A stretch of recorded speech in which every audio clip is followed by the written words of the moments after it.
Satyabhama Institute of Science and Technology, Chennai. Satyabhama Institute of Science and Technology, Chennai.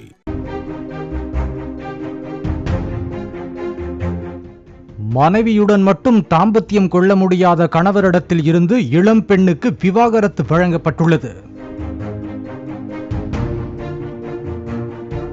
Maharashtra மாநிலத்தைச் சேர்ந்த 26 வயது இளம் பெண் ஒருவர் பம்பாய் குடும்ப நல நீதிமன்றத்தில் வழக்கு தாக்கல் செய்திருந்தார். அதில் கணவர் தன்னுடன் தாம்பத்தியத்தில் ஈடுபடவில்லை என்றும் மன ரீதியாகவும் உடல் ரீதியாகவும் தங்களால் ஒன்றிணைய முடியவில்லை என்றும் குறிப்பிட்டிருந்தார். திருமணம் முடிந்து 17 நாட்கள் மட்டுமே கணவருடன் வாழ்ந்ததாக கூறி விவாகரத்து கேட்டிருந்தார்.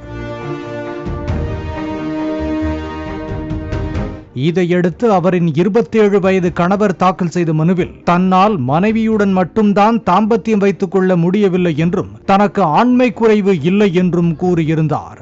மேலும் தன் மனைவியை தவிர வேறு பெண்களிடம் உறவு கொள்ள முடியும் என்றும் தெரிவித்திருந்தார்.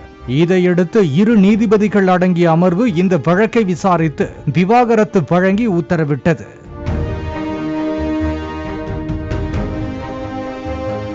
மேலும் குறிப்பிட்ட ஒருவருடன் மட்டும் உறவு வைத்துக் கொள்ள முடியாதது பொதுவான ஆண்மை குறைவில் இருந்து வேறுபட்டது என்றும் மன ரீதியாகவும் உடல் ரீதியாகவும் இணைய முடியாத இளம் தலைமுறையினருக்கு மன ரீதியிலான பிரச்சனைகள் இருக்கலாம் என்றும் தீர்ப்பில் குறிப்பிட்டனர்.